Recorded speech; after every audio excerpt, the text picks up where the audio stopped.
অনেকেই আমাকে বিভিন্ন সময়ে প্রায় প্রতিদিনই জিজ্ঞেস করে থাকে, সুমন ভাই, আপনি ভিডিও তৈরিতে কি ক্যামেরা ব্যবহার করেন, কি কি ধরনের ক্যামেরা আপনার আছে।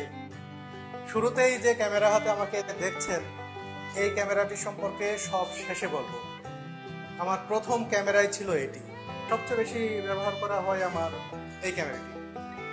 এটারও আগে, এটা হচ্ছে গোপ্রো হিরো 9 ব্ল্যাক। আমি সনি ZV-1ও কিনেছি, কিন্তু এটা হয়তো আমি 2-4টা ভিডিওতেও ব্যবহার করিনি। আর সবশেষে এই ক্যামেরার মধ্যে আমি আপনাদেরকে দেখাচ্ছি এই যে সনি A7C। এটার জন্য কৃতজ্ঞতা জানাচ্ছি ফটো ফোকাস নামে বসুন্ধরা সিটিতে যে ক্যামেরা শপ রয়েছে, মনির নাম, আমার খুব পছন্দের একজন। এই ক্যামেরার বডির দাম ছিল সেই সময় 1,45,000 টাকা, এখন মনে হয় বেশি।